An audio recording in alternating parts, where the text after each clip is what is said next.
Start करते हैं next part second इसका। क्वेश्चन नंबर 23, 1944 में भारतीय पुरातत्व सर्वेक्षण के महानिदेशक के रूप में किसने पदभार संभाला और हड़प्पा की खुदाई का जिम्मा लिया?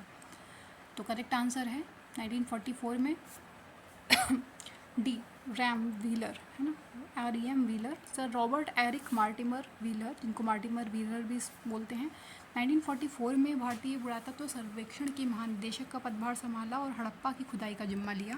भारतीय पुरातत्व सर्वेक्षण का प्रमुख कार्य क्या है? राष्ट्रीय महत्व के प्राचीन स्मारकों तथा पुरातात्विक स्थलों और अवशेषों का रखरखाव करना। यह संस्कृति मंत्रालय के अधीन आता है। वर्तमान में भारतीय पुरातत्व सर्वेक्षण की महानिदेशक वी विद्यावती जी हैं। नेक्स्ट क्वेश्चन है, प्रसिद्ध सिंधु घाटी स्थल मोहनजोदड़ो की पहली बार खुदाई किस प्रख्यात भारतीय पुरातत्व द्वारा की गई थी? तो सभी जानते हैं RD बनर्जी, इनको राखलदास बनर्जी बोलते हैं। करेक्ट ऑप्शन है आंसर नंबर सी। मोहनजोदड़ो का शाब्दिक अर्थ मृतकों का टीला है। यह पाकिस्तान के सिंध प्रांत के लड़काना जिले में सिंधु नदी के तट पर स्थित है। इसकी खोज राखलदास बनर्जी ने 1922 में की थी। मोहनजोदड़ो का यह सबसे महत्वपूर्ण स्थल विशाल स्नानागार है। यह 11.88 मीटर लंबा तथा 7.01 मीटर चौड़ा तथा 2.43 मीटर गहरा है। मोहनजोदड़ो की सबसे बड़ी इमारत विशाल अन्नागार है जो 45.71 मीटर लंबा और 15.23 मीटर चौड़ा है। यहाँ से प्राप्त अन्य अवशेषों में कांसे की नृत्य करती हुई नारी की मूर्ति, योगी की मूर्ति, मुद्रा पर अंकित पशुपतिनाथ की मूर्ति, घोड़े के दांत इत्यादि हैं। तो नटराज की मूर्ति कहाँ से प्राप्त हुई है? That is from Harappa. और मोहनजोदड़ो से जो है कांसे की जो है नृत्य करती नारी की मूर्ति और योगी की मूर्ति। नेक्स्ट क्वेश्चन नंबर 25, हड़प्पा सभ्यता 2500 BC के आसपास विकास किया गया था। आज हम क्या कहते हैं उसे? ठीक है, तो हमने सभी को पता है वो क्या है अभी वर्तमान में। पश्चिमी भारत और पाकिस्तान का कुछ हिस्सा। हड़प्पा सभ्यता 2500 BC के आसपास विकसित हुई। इस सभ्यता का विस्तार जो है पश्चिमी भारत और पाकिस्तान में है। हड़प्पा रावी नदी के तट पर पाकिस्तान के मोंटगोमरी जिले में स्थित है। इसकी खोज 1921 में दयाराम साहनी एवं माधव स्वरूप वत्स ने की थी। क्वेश्चन नंबर 26, सिंधु घाटी सभ्यता की सबसे महत्वपूर्ण विशेषता क्या थी? तो हम सभी जानते हैं इसकी जो है सबसे महत्वपूर्ण विशेषता थी दैट इज़ कि इसकी सिंधु घाटी ईंट के बने भवन। यह विश्व की प्राचीन नदी घाटी सभ्यताओं में से एक है। ईंटों का प्रयोग सभी हड़प्पा बस्तियों में किया जाता है। इस समय की ईंटों का अनुपात निश्चित है जो कि 4:2:1 में थी। Next one, question number 27, Sindhu घाटी सभ्यता है। सिंधु घाटी सभ्यता कैसी सभ्यता है? तो इसको हम एक कांस्य युगीन सभ्यता बोलते हैं। सिंधु घाटी ऑप्शन नंबर डी करेक्ट है। सिंधु घाटी सभ्यता को कांस्य युगीन सभ्यता भी कहा जाता है। इस सभ्यता में पहली बार कांस्य धातु कॉपर धातु का प्रयोग किया गया था और जो तांबे और टिन का मिश्रण कांसा ठीक है, कांसा इज ब्रॉन्ज, जो तांबे और टिन का मिश्रण है। सिंधु सभ्यता के 1400 केंद्रों की खोज अभी तक की जा चुकी है, जिसमें से 925 के लगभग केंद्र जो है भारत में है। यह सभ्यता सिंधु और उसकी सहायक नदियों के आसपास विस्तृत थी। क्वेश्चन नंबर 28, हड़प्पा के लोग निम्नलिखित में से किस भगवान की पूजा नहीं करते थे? ठीक है, क्वेश्चन ध्यान से पढ़ना, नहीं करते थे पूछा गया है। शिव, कबूतर, विष्णु या फिर स्वास्तिक। तो हमने देखा है कि यहाँ पे शिव की मूर्ति मिली है, स्वास्तिक चिन्ह मिला है और पशु पक्षियों के साक्ष्य, बट विष्णु भगवान जैसी प्रतिमा की पूजा नहीं करते थे। अभी तक साक्ष्य इसके प्राप्त नहीं है। तो करेक्ट आंसर है बी। मोहनजोदड़ो की एक मोहर पर स्वास्तिक चिन्ह तथा एक त्रिमुखी पुरुष को सिंहासन पर योग मुद्रा बैठे दिखाई दिया जाता है, जिसे पशुपति शिव के रूप में माना जाता है। इसके दाएं तरफ हाथी एवं बाघ तथा बाएं तरफ गैंडा एवं भैंसे का अंकन है। हड़प्पा सभ्यता के लोग धरती को उर्वरता की देवी मानकर इसकी पूजा करते थे। पशु पक्षी, जल, वृक्ष, सर्प, अग्नि आदि की पूजा भी हड़प्पा सभ्यता के होती थी। हड़प्पा सभ्यता के लोग भगवान विष्णु की पूजा नहीं करते थे। क्वेश्चन नंबर 29, किस वर्ष में जर्मनी और इटली के पुरातत्वविदों के एक दल ने मोहनजोदड़ो में सतह अन्वेषण शुरू किया? तो इटली के आर्कियोलॉजिस्ट द्वारा कब किया गया अन्वेषण? तो करेक्ट आंसर है सी, 1980। वर्ष 1980 में जर्मनी और इतालवी या फिर इटली के पुरातत्वविदों की संयुक्त टीम ने मोहनजोदड़ो में सतह अन्वेषण को प्रारंभ किया। 1986 में अमेरिकी दल द्वारा हड़प्पा में उत्खनन प्रारंभ किया गया और 1990 में RS विस्टर ने धौलापीरा में उत्खननों को प्रारंभ कराया। नेक्स्ट क्वेश्चन नंबर 30, हड़प्पा सभ्यता की मोहरों पर निम्नलिखित में से कौन सा पशु अक्सर देखा गया है? तो कौन सा पशु देखा गया है?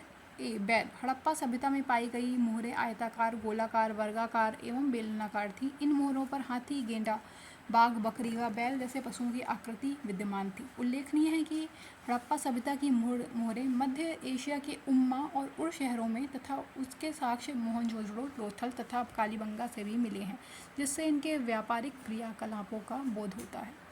क्वेश्चन नंबर 31, निम्नलिखित में से कौन सा हड़प्पा स्थल शिल्प कलाओं के उत्पादन से संबंधित नहीं है? मांडा, नागेश्वर, बालाकोट या फिर चन्हूदड़ो। तो करेक्ट आंसर क्या है इसका 31 का? That is B. Jammu Kashmir में चिनाब नदी के दाएं तट पर स्थित मांडा शहर है, उसमें जो है शिल्प कलाओं के उत्पादन से संबंधित साक्ष्य नहीं है। जबकि बालाकोट से बहुतायत में सीप की बनी चूड़ियाँ के टुकड़े प्राप्त हुए हैं, जबकि चन्हूदड़ो से वक्राकार ईंटें प्राप्त हुई हैं। नागेश्वर से शंख से बनी हुई चूड़ियाँ, करछियाँ तथा पच्चीकारी की वस्तुएं भी प्राप्त हुई हैं। तो ये हमारा टॉपिक सिंधु घाटी सभ्यता के PYQs खत्म हुए। नेक्स्ट टॉपिक है वैदिक सभ्यता। थर्ड, वैदिक सभ्यता, वैदिक सिविलाइजेशन।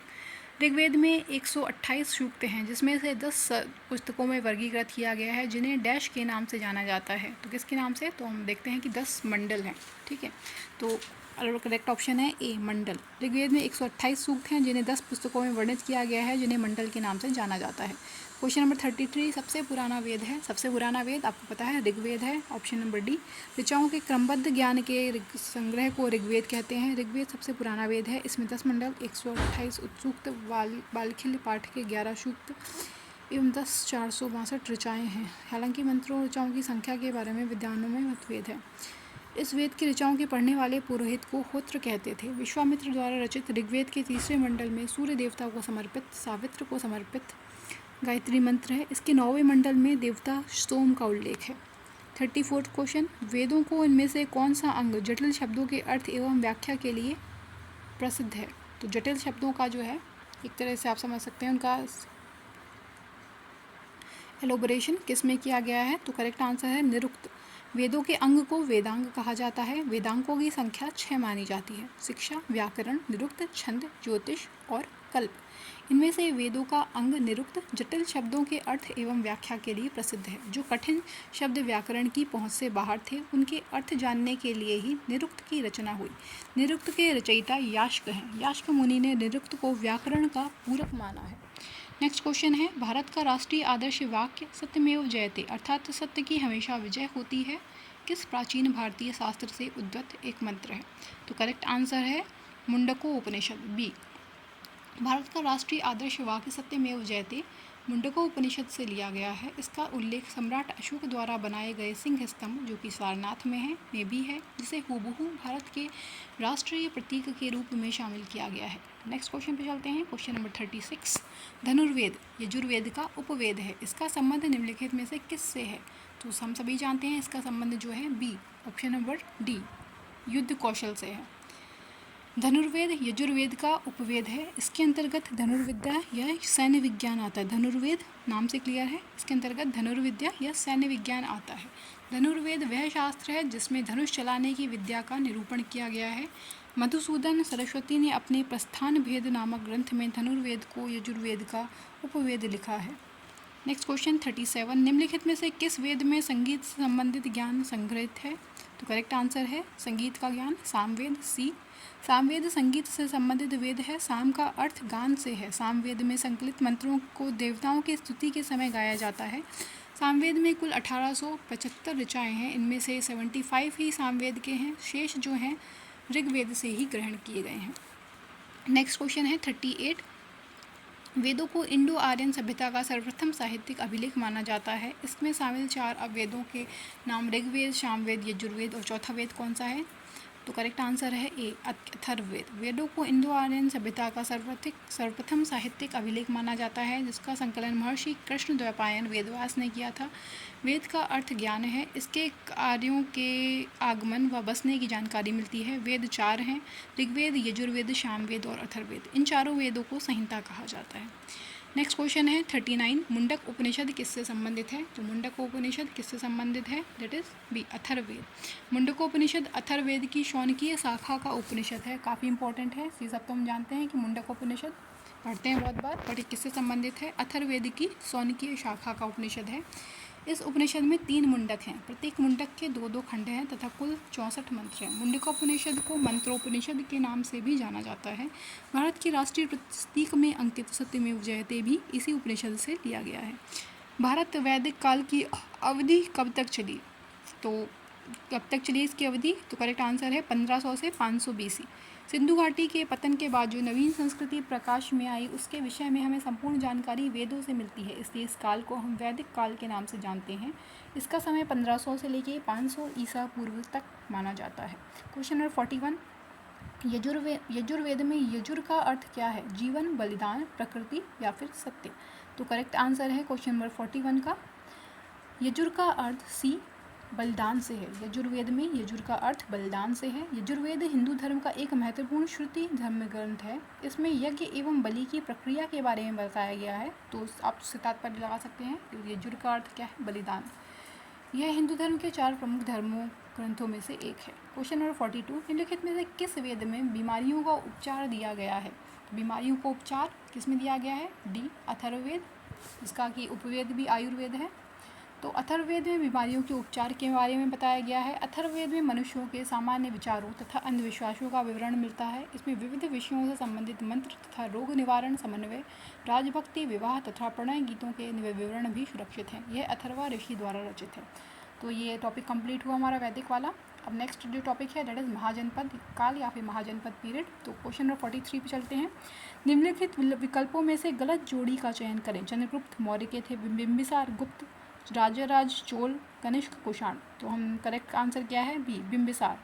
बिंबिसार जो है गुप्त वंश के नहीं थे, ये भी मौर्य वंश के द्वितीय शासक इंपॉर्टेंट थे। बिंबिसार ने 544 ईसा पूर्व में मगध पर हरेक वंश की Bimbisara is not from Maurya, हरेक वंश की स्थापना की। इससे पूर्व यहाँ बृहदर्थ वंश का शासक था। बिंबिसार ने गिरिव्रज को अपनी राजधानी बनाया। इसने वैवाहिक संबंधों द्वारा अपनी स्थिति मजबूत की। बिंबिसार ने लक्षवी शासक चेटक की पुत्री चिलेना, कौशलजीत प्रसेनजीत की बहन महाकौशला तथा मध्य प्रदेश की कन्या क्षेमा से विवाह किया। काशी महाकौशला देवी के साथ दहेज में मिला था इनको। 44वें क्वेश्चन पे चलते हैं। निम्नलिखित में से कौन सी मगध साम्राज्य की राजधानी थी? तो करेक्ट आंसर क्या है? राजगीर। मगध प्राचीन भारत के 16 महाजनपदों में से एक था। यह बौद्ध काल में उत्तर भारत का सबसे शक्तिशाली जनपद था। इसकी प्राचीन राजधानी राजगृह, जिसको कि राजगीर भी या फिर गिरिव्रज भी बोला जाता है। कालांतर में मगध की राजधानी पाटलिपुत्र स्थानांतरित हुई। हालांकि शिशुनाग के शासनकाल में राजगीर के अतिरिक्त वैशाली नगर को भी दूसरी राजधानी बनाया गया, जो बाद में उसकी प्रधान राजधानी भी बनी।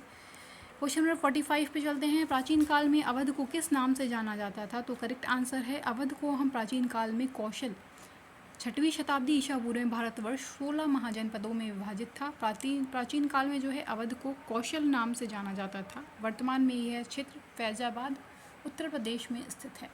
नेक्स्ट क्वेश्चन चलते हैं। नेक्स्ट टॉपिक आ जाता है, ये हमारा हो गया कंप्लीट। नेक्स्ट है जैन धर्म। 46 क्वेश्चन। 19वीं शताब्दी में निर्मित अजमेर का सोनी जी की नशिया मंदिर, अजमेर का सोनी जी की नसिया मंदिर डैश को समर्पित है? तो किस जैन मुनि के बारे में है वो? तो करेक्ट आंसर है ऋषभदेव, जो कि आदिनाथ भी माने जाते हैं। 19वीं शताब्दी में निर्मित सोनी जी की नशिया मंदिर अजमेर शहर में स्थित एक जैन मंदिर है। इसे लाल मंदिर भी कहते हैं। यह मंदिर जैन धर्म के प्रथम तीर्थंकर ऋषभदेव जी को भी समर्पित है। 47वें क्वेश्चन पे चलते हैं। 6वीं शताब्दी ईसा पूर्व के प्रारंभ में भगवान महावीर का जन्म निम्नलिखित में से किस स्थान पर हुआ था? तो करेक्ट आंसर क्या है? भगवान महावीर का जन्म जो है वैशाली में हुआ था। भगवान महावीर स्वामी जैन धर्म के 24वें एवं अंतिम तीर्थंकर माने जाते हैं। इनका जन्म 580 ईसा पूर्व में कुंडग्राम वैशाली में हुआ। इनके पिता सिद्धार्थ यात्रक कुल के प्रधान थे और माता त्रिशला लिच्छवी राजा चेटक की बहन थी। विदित है कि जैन धर्म के संस्थापक एवं प्रथम तीर्थंकर जो है ऋषभदेव थे। Next question 48। भगवान महावीर का मूल नाम क्या था? तो हम सभी जानते हैं डी वर्धमान। भगवान महावीर का मूल नाम वर्धमान था। महावीर का जन्म प्राचीन वज्जी गणतंत्र की राजधानी वैशाली के निकट कुंडग्राम के यात्रक कुल के प्रधान सिद्धार्थ के यहाँ 540 ईसा पूर्व में हुआ था। इनकी माता का नाम त्रिशला था, जो लिच्छवी राजकुमारी थी। इनकी पत्नी का नाम यशोदा। महावीर को जुम्बिक के समीप ऋजुपालिका नदी के किनारे कैवल्य की प्राप्ति हुई थी। 49। जैन मठ संस्थानों को क्या कहा जाता था? जैन मठ संस्थानों को बसदिस कहा जाता था, जो कि कर्नाटक में बेसिकली। जैन मठ संस्थानों को बसदिस कहा जाता था। जैन धर्म के प्रथम तीर्थंकर ऋषभदेव तथा 24वें तीर्थंकर महावीर स्वामी हुए। महावीर स्वामी के अनुयायियों को मुख्यतः निर्ग्रंथ कहा जाता था। क्वेश्चन नंबर 50, 24वें जैन तीर्थंकर का नाम क्या था? तो अभी हमने पढ़ा, महावीर स्वामी को जो है 24वें तीर्थंकर माना जाता है। डी सही आंसर है। जैन धर्म के 24वें एवं अंतिम तीर्थंकर भगवान महावीर थे। महावीर स्वामी का जन्म 599 ईसा पूर्व में कुंडग्राम वैशाली में हुआ। जैन धर्म के संस्थापक एवं प्रथम तीर्थंकर जो ऋषभदेव थे। जैन धर्म 2 समुदायों में विभाजित है, श्वेतांबर और दिगंबर। जैन साहित्य विशाल है, जिसमें से अधिकांश धार्मिक साहित्य ही हैं। संस्कृत, प्राकृत और अपभ्रंश भाषाओं में यह साहित्य लिखा गया है। जैन धर्म के त्रिरत्न हैं सम्यक दर्शन, सम्यक ज्ञान और सम्यक आचरण।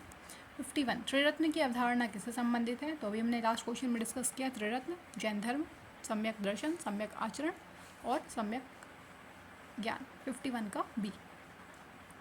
नेक्स्ट क्वेश्चन, निम्नलिखित में से अनुसरण किए जाने वाले धर्म एवं पवित्र पुस्तका की कौन सी जोड़ी जो है असंगत है? इस्लाम की कुरान, सिख धर्म की गुरु ग्रंथ साहिब, जैन धर्म की उपनिषद, ईसाई धर्म बाइबल। तो करेक्ट आंसर हमारा क्या इनकरेक्ट हो जाएगा? सी, जैन धर्म उपनिषद। जैन साहित्य का प्राचीनतम भाग आगम कहलाता है। जैन रचनाकारों ने पुराण काव्य, चरित काव्य, कथा काव्य, राष्ट्र काव्य आदि ग्रंथों की रचनाएं। उपनिषद हिंदू धर्म के महत्वपूर्ण श्रुति धर्म ग्रंथ हैं। ये वैदिक वाग्मय के अभिन्न आज्ञा हैं। इनमें परमेश्वर, परमात्मा, ब्रह्मा और आत्मा के स्वभाव और संबंध का बहुत ही दार्शनिक और ज्ञानपूर्वक वर्णन मिलता है। नेक्स्ट टॉपिक है बौद्ध धर्म। बुद्ध ने अपना पहला उपदेश सारनाथ में अपने 5 शिष्यों को दिया था, जिसे डैश कहा जाता है। तो करेक्ट आंसर है धर्म चक्र प्रवर्तन। कुरुवेला में ज्ञान प्राप्त करने के बाद गौतम बुद्ध ने पहला उपदेश सारनाथ में 5 ब्राह्मणों को दिया था।